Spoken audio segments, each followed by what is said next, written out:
to From Stuck to Scaled, Growth Strategies for Small and Mid-Sized Businesses, your guide to navigating growth, transformation, and success in today's ever-changing business landscape.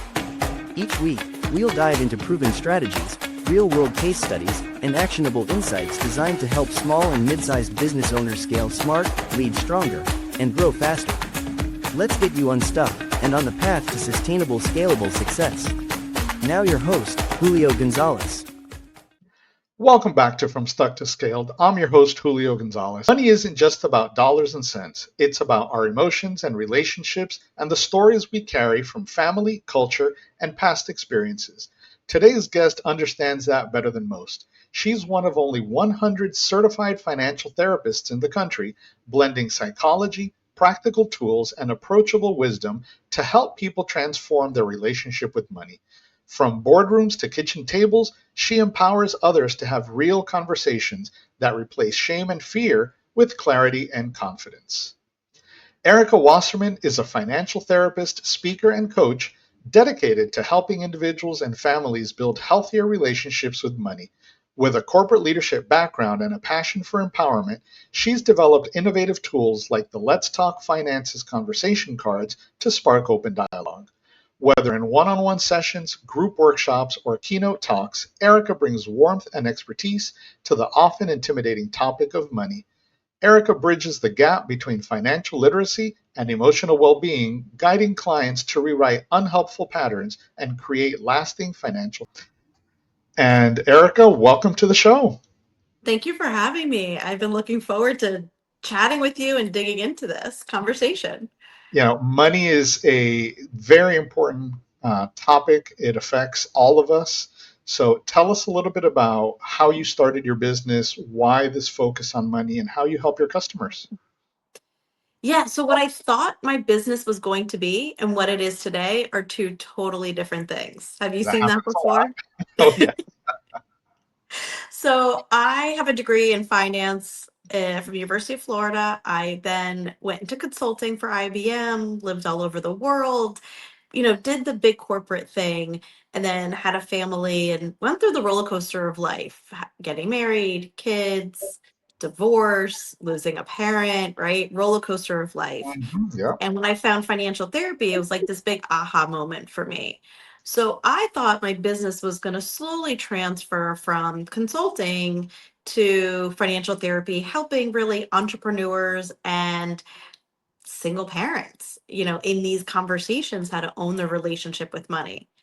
But a curveball came my way.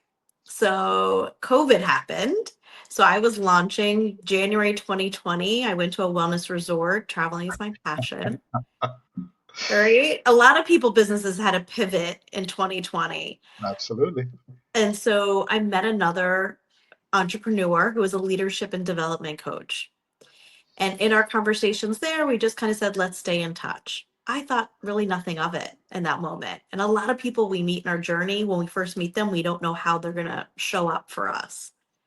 So fast forward, come May 2020, she wasn't selling in leadership and development in the COVID era, but we could sell in financial wellness.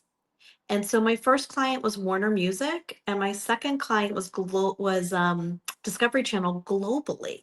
Yeah, small Because customers. right, because talking about money was all of a sudden a topic people were ready to talk about.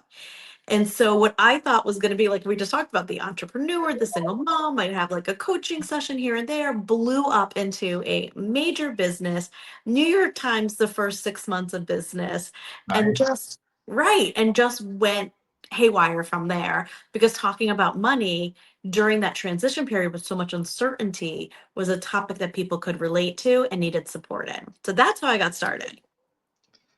And tell us a little bit more about the therapy side of it, because that called to me. Right. So most of us, when I say what I do, they're like, "Oh, you're a financial advisor." No, "Oh, you're a therapist." No. So a financial therapist, there's 100 certified in the country. You can find one through the Financial Therapy Association. Yes, there's a whole association of us. And I went to school to become a financial therapist. Most people either have a background in finance or therapy, and this is a specialty that's on top of it. because our relationship with money, well, is emotional. You're nodding there, right? I'm thinking, I need a chocolate therapist. Well, they did a Harvard study on this, and 90% of financial decisions are emotional and 10% are logical. I jokingly say, I don't need a Harvard study. Look at my Target cart, right? I mean, most of it's emotional, and a few things are the logical stuff that I actually need. So, and the same is with our businesses. As we're growing businesses, we are making emotional decisions around Absolutely. when to spend, where to save, where to cut back, where to double down on, generally from an emotional, a gut place than the logical place. And so that's the interesting part when I work with entrepreneurs is they don't even realize that their money mindset is impossibly holding their business back. And it absolutely carries from their personal life, right? Because you bring that baggage with you in everything that you do. So if you are not financially sound at home, you're going to bring along those same decision making criteria into your business. And that's exactly it. And let's face it, most people aren't financially sound, right? I always say in my opening line, if you're confident with your relationship with money, keep going, right? If you're not, stick around for a while. And when we're working with entrepreneurs, we're generally working with creative people, big thinkers. And often the details of money aren't as fun. That doesn't mean you can't be good at it. It just means you need to have a strong relationship with it. Sure. And I have a funny feeling your next question is going to be, well, how do you get a relationship with money? I was going to start with how do I know I need to talk to you? But yes, that goes to the relationship with money. So how do you know if you need to talk to me? It goes back to my other question. If you're confident with your relationship with money and the answer is no, then you need to talk to me. So how do I know if I'm confident in my relationship with money? You open up your bank account, you can look at your numbers, you go to pick up your phone to call your accountant, and you're like, what's up, dude? And you feel good and confident that you can ask questions. Hey, I want to run this idea by you. Let's brainstorm. Not that you have all the answers, it's that you have the ability to ask the questions and are confident to ask the questions. Because when you do that, just like with your own business, that's where curiosity comes. That's where solutions are found. And that's where sometimes thinking outside the box, especially as entrepreneurs, we need to put our caps on to say, how do we stretch this dollar? Yeah. And does it make sense to hire now or later? Some people are based on their experience. They hired somebody, oh, that was an awful hire, and so they wait longer to rehire again, which could be impacting their business. The Yeah. flip side, you got people who are hiring happy. They want to walk around and say, I have 10 employees with their shoulders back. They don't need 10 employees. And that's costing money as well. So understanding where that drive is coming from, that messaging will also help with your bottom line. And how do you start working with that entrepreneur to address that money mindset? So financial therapy in my practice is a circle, is four things that we work on. The first is awareness. Hi, you have a relationship with money. And people are like, oh, didn't think about it. And not only is it showing up in your personal life, it's showing up in your business life, and it will stay with you to the day you die and afterwards because of your legacy planning or lack thereof that people do. So first we do an assessment. Then we're going to do awareness. We're going to do different exercises and tools to figure out what habits you have, what patterns, what messaging are working for you. And then we're going to assess them. Let's keep the ones that are good. And then let's shift the ones that need shifting. Things like, I'll always be in credit card debt. Well, that's a fixed statement. We want it to be a growth statement. So, how do we shift that? It's not necessarily the dollars and cents of getting you out of credit card debt. It's the mindset of I will be a profitable business by 2027. Right. So we're going to do some assessment, awareness, actions, and then adjustments. And then you keep the cycle going again and again because there's always rooms for improvement. So you touched on credit card usage, and some people will listen to you and say there's never any good use for credit cards, and others are like they're my lifeline. So how do you talk to your customers around credit cards? It's a personal way of use. And so, like you said, I had one client who grew up, everything had to be on credit card. She couldn't pay cash for anything because they didn't use cash at all. And she went to college and couldn't go to the bars or the restaurants that took cash. And then you have other families that are cash only. And so it's your comfort level. What can you do to sleep at night? Some people are okay with $30,000 on a business loan or business debt, and others will toss and turn all night long. And like for some, 30 is nothing. They'd be like, if it was 300, it would keep me up. We all have a different dollar amount and relationship with money. So finding your comfort level is the first step. And then once you have your comfort level, check in to be like, is this really my comfort level or can I make some adjustments? And do you see a lot of, because my mind is spinning here, it's like I'm looking at people in my network. Do you deal with a lot of people facing bankruptcy? Oh, that's a tough one. I tried to get involved with people before bankruptcy because by then your mind shift is already in defeat mode oftentimes. And so if bankruptcy is there and you don't want it to happen again, that's when we work together. Right? If you're just going to accept I'm doing bankruptcy and I'm going to write this off and this is, and I'm moving on with my life, that's fine. But if you don't want to go back to that place, that's the work that we're going to do. What messaging got you there? What lessons learned have you had? And what can you do differently today, tomorrow, or in the future, or for a future business that you have? And how much of that messaging would you attribute to culture? Great, great, great one. A lot, right? Because cultural and religious messages are Okay. tied together for me. Things like money is greed. So I had one entrepreneur who sold a business and he came to me and said, Erica, I can't be a good person and have this money. I don't want to Interesting. I don't want to be like my boss, right?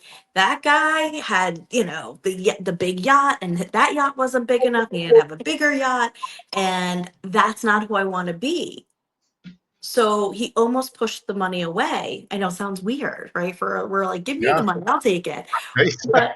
But the messaging is money is greed. And so we work together to say, well, how do you give back? How do you use your money for good, for purpose, for the next generation? And for him, he was a cyclist. So it was bikes for children, helping paths, maintenance of paths and bike paths and things like that. And so that money could be used for good. So money is greed. Men hold the finances. You hear a lot. So women own businesses. Some I had a woman client who was an entrepreneur and filed taxes jointly with her husband, and somehow he was involved with it. Every year, she waited till last minute, and he would stand at the door and say, "Honey, I need the paperwork. I need the paperwork." And she didn't want to give it over because she was embarrassed of what she made. Now, she didn't know if it was good or Wow. bad numbers, right? Because she had nothing to compare it to, but somebody else was going to be judging her. And that somebody else was somebody who she cared about their opinion. So That's crazy. instead of having like a loving, trusting relationship, it became a lot of friction around tax time because he's like, I need the paperwork, I need your paperwork. And she was like, I can't find it. I don't know where it is. And it became this really big rift in their marriage because she would have to then show how her business was performing to somebody else. So, That's interesting because I'm sure it's probably still the case, but for the longest time, money was the most significant reason for divorce. And in a happy relationship, if you can't talk about money, because she doesn't know if she's going to be judged, that just brings on so many additional ripples. right. we can talk about this one forever, but I'm going to add on because you asked about culture. So the next one is, if I have money, there's no boundaries. Meaning, I see a lot of your parents' retirement plans, especially first generations. And so what happens is, if let's say one person sells a business, an athlete gets a contract, something happens in that realm, everybody around them has a handout because culturally that's what's expected. Right. Now, if you've never seen a healthy money conversation, if you've never set a money boundary before, even me saying money boundaries, some people are going to be like, oh, we have boundaries with everything. We have boundaries with, we're going to eat dessert once a week versus eat a whole cake every day. We have boundaries without realizing it, Right. and some that are vocalized. But money boundaries, we don't think about ahead of time. And therefore, we get caught off guard, especially when people we love start asking for things. And it comes at an expense to us generally. It does, and now that you just triggered a thought there with the handout comment. I've been having this conversation, for the past several weeks because it keeps coming up. In the Hispanic community, it's very common for an immigrant to come into this country and then send money back to support the family in their country of origin. And I'm working with one young woman right now who is scraping by here in the U.S. because she's sending so much money back. And I flat out told her, I appreciate that you want to keep your mom well kept in her country, but you don't have the money to be sending money home. And that's such a common occurrence. And yes, the life in Latin American countries can be pretty bare, but you have to fix yourself first before Put you your can take mask care on, of everyone right? else. Absolutely. And when you're talking with somebody who's sending so much money back that might not have a reliable car, and then all of a sudden they're missing deliveries for their business, Absolutely. and it impacts your future growth, which in return would impact the future that you could give back to your family. And Exactly. so don't get me wrong, I'm not saying, and you're not saying, don't give back and don't support your loved ones, but go do it with a plan. Just like you have a business plan, have a financial plan of like what I can and can't do.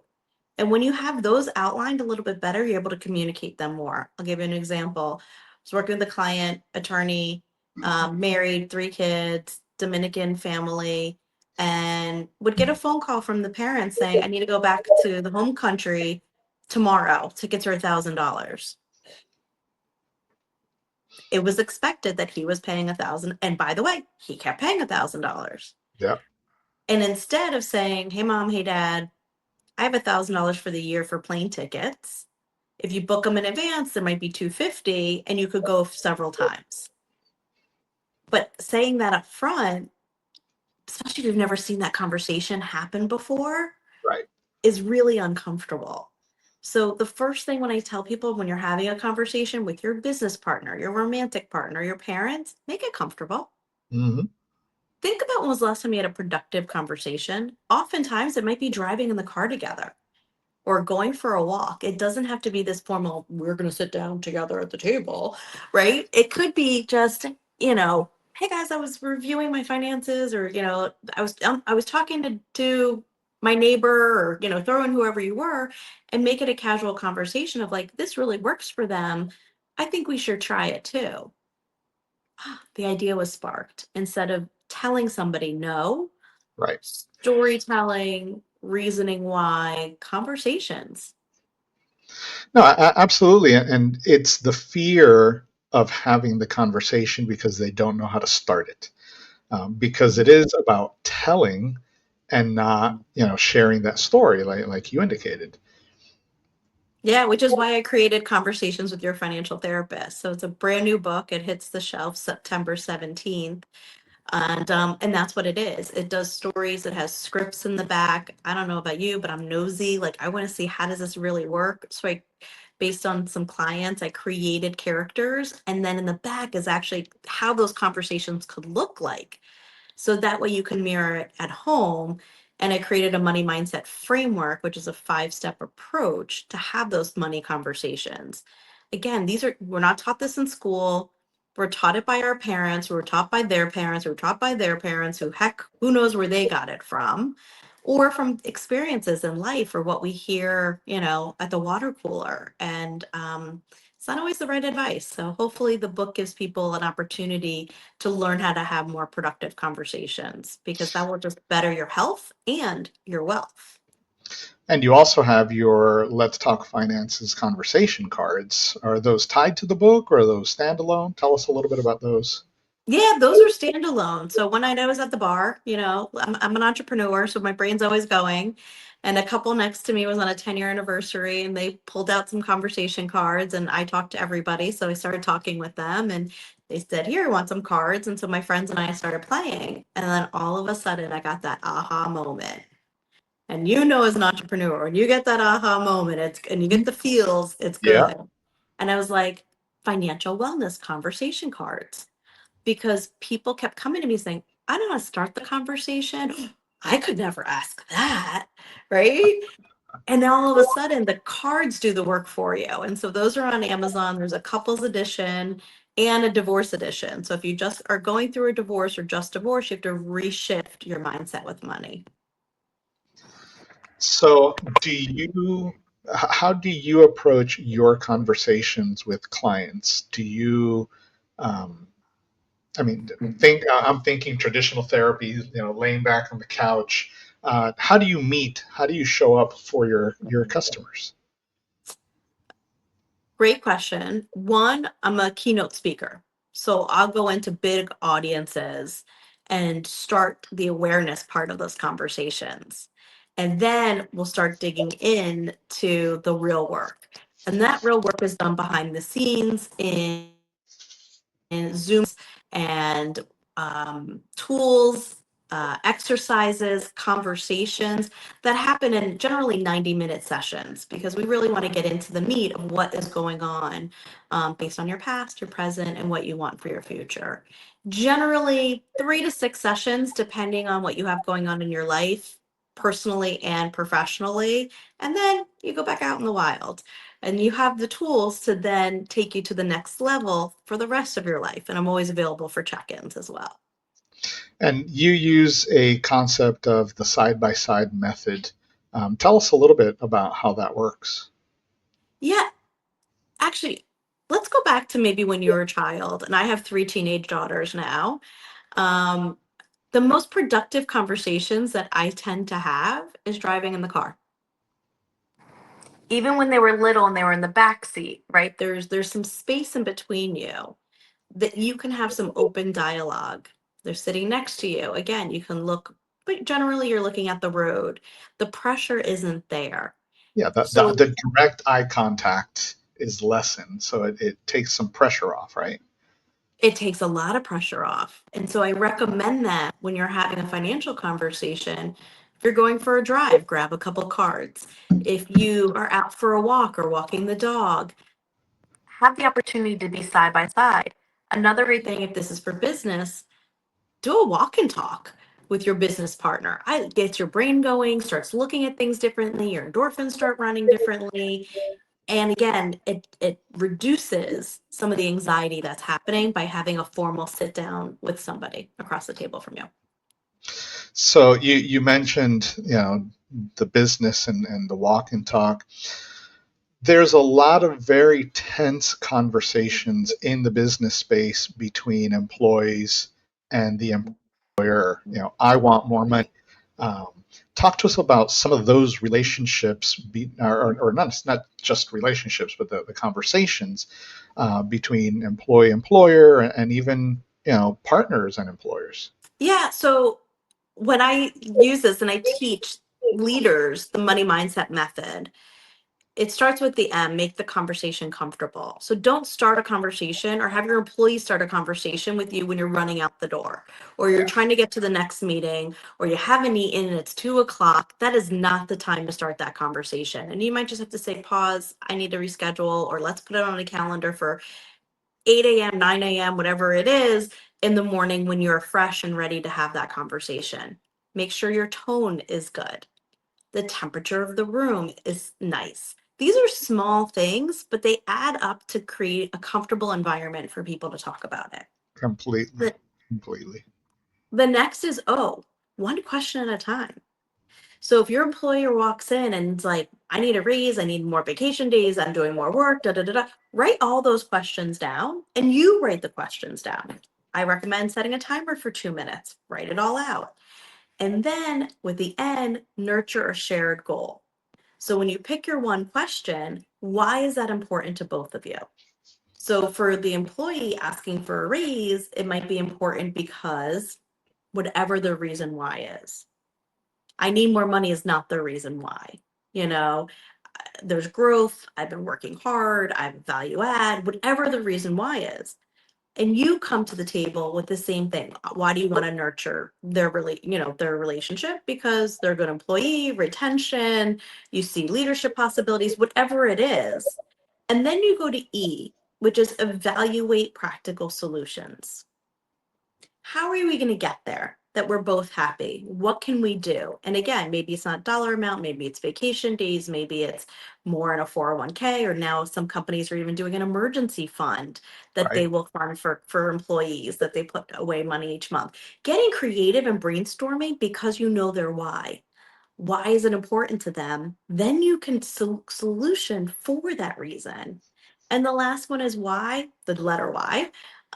Say yes to compassion. That person walking in having that conversation with you could be really nervous, probably had a sleepless night, and you too might be sitting there being uncomfortable. So having compassion for yourself and the person that you're meeting with is important. And when you follow those 5 steps for the money mindset method, you're going to set yourself up for a productive conversation. Do you coach entrepreneurs on, and I know this is very specific, but I'm getting to a point here on benefits? Because I have sat through so many, it's open enrollment, and here's this just blah of insurance and 401k and accidental death and dismemberment, all of these things. Those conversations really suck. They're And very overwhelming. Yes. as an employee, it's just like, where do I even start with this? And oh, by the way, I've got 3 days to make a decision and submit.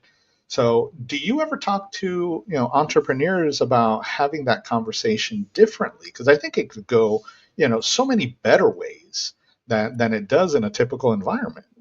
I haven't, but that's a great idea to team up with some of the benefit leaders that are out there. Because if you talk to if you talk to the decision maker for the benefits, they're choosing based on their experience or Right. their needs.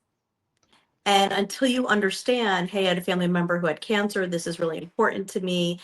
I want to make sure prescription drugs are covered, so they have a reason why that's there. And again, if it's not communicated down to the employees why that package was picked, they might be confused as well. So it really comes down to understanding, but it's very confusing. I will say is take the time to ask the questions. So back to there's no dumb question, especially the benefit people who are on site or that you have access to, use them because that's what they're there for, is to explain it to you. So by ignoring it doesn't get you a better plan, and ignoring it doesn't save you money. And back to your relationship with money, a lot of people don't even know the questions to ask. And in these benefit conversations, oh, there's going to be 3, you know, workshops where you can ask all these questions, and people go and they sit there hoping for somebody else to ask. I coached, many employees in my last job about joining the 401k. I would tell them, put $5 in a week, start with something so that you could see the benefit. They didn't understand the 401k program, and it's like, Right. sit through it, and they just didn't get it. So, and that's what came to mind, in talking to these benefit leaders and entrepreneurs, because changing that conversation, hey, it's free money, we're matching your money, that conversation held the right way could convey so much more than it does today. So here's the thing. You're going to take, let's say, a chemical engineer, and you're sitting in the meeting with them and you're saying, invest in the money. And they're like, I don't understand. That's like you giving me something chemistry that I'm supposed to read, or a compound I'm supposed to pronounce. I cannot do that. I don't know how to do it. I wouldn't even know what questions to ask for that. And so what I would invite you to do when you're invited to financial conversations or you walk into a financial conversation is start at the beginning. Start of like, what is this? How can I use this? Is this beneficial to me? Can you show me an example of where I would use this? And start there. Just like any new skill or new hobby or new job you're going in, you got to learn the login, you got to learn you got to learn the processes and procedures. This is the same way with some of the back end. This is what we're talking about. The back end of your business is we were not taught this. We were not taught this in school. You're not even really taught it in college about business, about benefits. So don't expect to be an expert and don't expect to know it. So start bottom. Start all the way at the bottom and work your way up. And that's a great point. How do you recommend, and I guess I'm thinking, the younger generations, but that applies to kind of everyone. How do you recommend people start building financial confidence? I love this question. Ooh, okay. Because I'm raising three teenage daughters. And so they are financial confident because we have micro conversations all the time. For your birthday, do you want an experience or do you want a gift? As soon as you turn 14, 15, and you get your first job, we're opening up a 401k. We're going to sit together and we're going to start looking at stocks that you might be interested in. Again, I don't expect them to know any of it, but now they're hearing the terms and they're able to talk about it amongst their friends, which is always fun to eavesdrop on. And it's building confidence at a young age. Now, if you're not 14, 15 having these conversations, most aren't, it's at 14, at 44, at 54. Start asking questions. Start, like prodding around. There's so much information on the internet, but also in your community of what does it look like? Who can I talk to? Go to the library. There are books out there, but there's also resources that are available to help you understand finances a little bit more. And again, finances is very beginning of like, how much are you going to spend on your marketing budget? And how do I deal with the uncertainty of not steady income in the beginning? As entrepreneurs, that's real. I feel that every month, just like the rest of us. And it's how do you cope with it? And oftentimes it's sharing and brainstorming with others that are going through it. Yeah, we talk about, where we are, where our, customers are in the funnel. But at the end of the day, all of our businesses have some level of, seasonality where we're going to have less income than others, and we need to plan for that seasonality. And I see a lot of business owners don't, and it's concerning, that they're just kind of like, oh well, we'll make what we make. That's not acceptable, especially when you've got staff that you need to meet payroll. I joke, the holidays come around every year. Holiday spending comes around every year. But yeah, we all act like it's a pop quiz, that nobody was expecting. In theory, every month we should be putting money away for holiday gifts. It doesn't happen, in most homes. And all of a sudden, November, December, January roll around and we act like it's a pop quiz. The same's happening in the business. You're not planning for those dips and then act like it's a pop quiz when you don't have revenue coming in the month of July, let's say, or December. So one of the things that I do both personally and in my business is I've got, certain patterns that I use to manage my money, monitor my money. I tried day trading for a while and that did I not did work. too. Yeah. So my stock purchases, I'll buy and I'll go away for a quarter. So I don't check more than quarterly because it's just too emotional to watch the fluctuations in stocks. But other types of accounts I check more regularly and things like that. What do you recommend to your customers and business owners around that type of money management, or what do you recommend? It depends on your level. So there was one woman that I was working with who was a doctor, which I find Sometimes they're fascinating. the worst. Doctors and attorneys are great clients for me. Type A personalities have studied their whole life, used to being the best, and then all of a sudden they look around, they're like, "Oh, I don't know what I'm doing. I've never not known what I'm doing, and I'm supposed to live a certain lifestyle."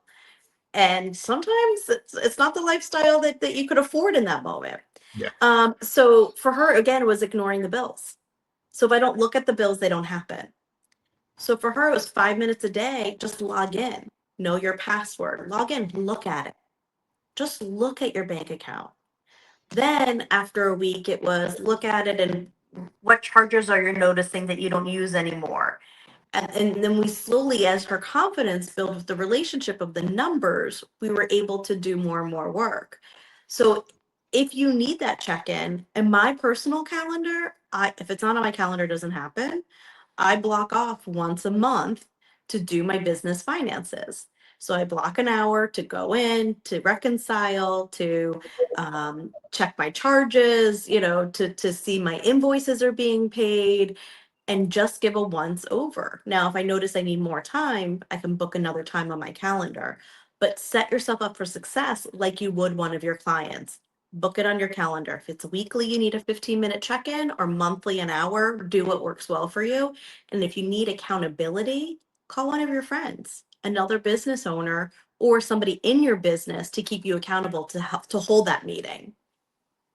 That's a great suggestion. And early on, in my adult life, I was working at a bank, and I would balance my checkbook every single day because there wasn't a lot of money in there, so I needed to know, how quickly I was going to overdraft. And luckily, that is no longer the case. Um, but that gets me to a little bit back to unhelpful financial patterns for somebody who feels stuck. What do you recommend that they take as the first step? And maybe it's just that that watching, but what do you recommend as that first step to help shift their money mindset? Whatever you're doing right now, you're getting better at.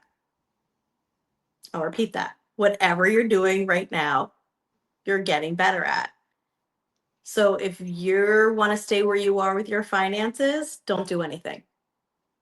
If you're ready to make a shift, I'll invite you to print out your credit card statement. It's a fun activity, creative. Grab two highlighters. You can take a pink and a blue. Highlight in pink the expenses that you enjoy. And if it's for work that you see uh, revenue from, you see there's a value add to it, and a blue for the stuff that annoys you, that doesn't bring you joy, that's just irritating, right? Or you feel like you're losing money on. Look at those numbers. Look at the color coding and see what you could shift. The stuff that's blue, what can you remove or what can you shift to something else? And the stuff that's pink, let's reevaluate. Do you need to be spending more there? Or can you do that same activity slightly differently? But you want your money going to the areas that you see value in. And oftentimes we have money that's just draining out of our businesses that aren't serving us anymore. So do a quick audit. That would be my first thing. And what does financial freedom look like to you? Great question. Financial freedom to me is the ability to pay my bills, run my business from anywhere in the world, and have money put aside for retirement. So for me, it's a safety feature, but also enjoyment factor. So it's both ends that I have the money to do. So, Erica, as you know, no one leaves the show without providing some actionable tips for our listeners that they can implement today, in this case, to improve their business or their lives. So, what do you have for our listeners? Yeah, the tip today is start the conversation. Period. Start the conversation. The one that you've been dreading, start the conversation. Write it down, put a picture of what it is in front of you, identify who that conversation needs to be with, and then go start that conversation. That is my tip. Go after it today. Go get it done. Awesome. So, Erika, thank you so much for sharing your expertise and showing us how money conversations can move from stressful to empowering. You've given us a powerful reminder that money isn't only about spreadsheets and balance sheets, it's about people, emotions, and the mindset that drives every decision. The lesson is clear: whether you create healthier conversations around money, whether with your partners, employees, or even yourself, you set the stage for stronger relationships, better decisions, and more sustained growth. Be sure to subscribe and share with another business leader who could benefit. I'm Julio Gonzalez. Thanks for listening, and I'll see you next time. You've been listening to From Stuck to Scaled, Growth Strategies for Small and Mid-Sized Businesses, produced by Optocution LLC. For more information, tools, and resources, check out our website www.redefinepossible.co/podcast.